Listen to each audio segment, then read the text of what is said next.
नव्हती।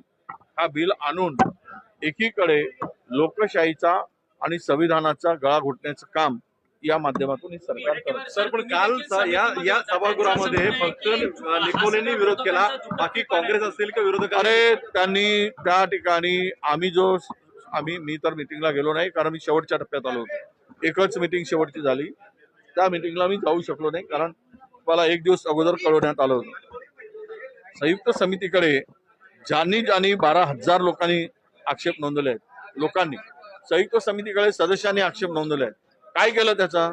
कुठे माहिती दिली? त्या बिलामध्ये त्या आक्षेप नोंदवल्यानंतर कुठे त्यामध्ये सुधारणा केली? काही मुद्दे आणलेत, 2-4 विषय त्यामध्ये वगळले, पण नाही असं नाही की संयुक्त समितीकडे गेला म्हणजे बिल पास करायचं त्यांना परमिशन दिली काय? याचा अर्थ असा होतो काय?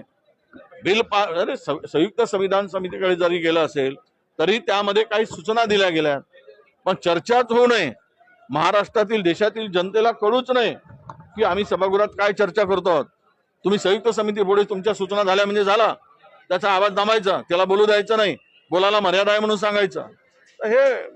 हे लोक हे मला वाटतं की बहुमताच्या भरोशावर लोकशाहीचा गळा घोटण्याचं साठी रचलेलं हे षडयंत्र आहे। तुमच्या नेत्यांनी काल विरोध नाही केला, फक्त आमदार निकोले यांनी विरोध केला, त्यामुळे बहुमताने पास झालं ते। नाही, बहुमतांनी पास म्हणजे काय एकमत होत नाही। तुम्ही चुकीची चुका करू नका।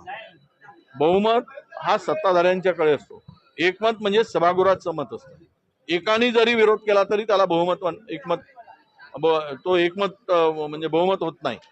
त्यामुळं विरोध केला नाही असं नव्हे, काँग्रेसचा त्याला विरोधच होता। मी काल दुर्दैवानं माझी बँकेची निवडणूक होती, मी स्वतः मतदार होतो, त्यामुळे मी काल उपस्थित राहू शकलो नाही, पण नाना पटोलेंनी, नितीन राऊतांनी भूमिका मांडली।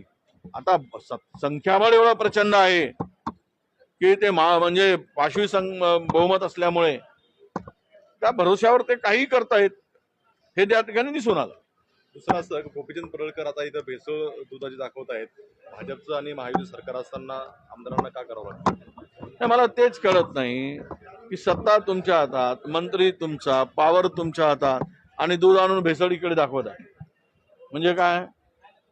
तिकडे काय तुम्हाला कारवाई करायचं सोडून सत्ताधारी आमदारांनी जे भेसळ दूध इथे काय दाखवायचं आहे? मंत्र्यांना सांगा, दाखवा, नाहीतरी तुम्ही सगळ्यावर कुरघडी करतच असता तर मग तिथे जाऊन करा ना, मंत्र्यावर दाखवा ना तुमची पॉवर, आमदार म्हणून सत्तेतला। म्हणजे झाला ते भेसळ, सरकार भेसळ, सगळंच भेसळ, तर रस्त्यावरच आणून दाखवा भेसळ काय आहे।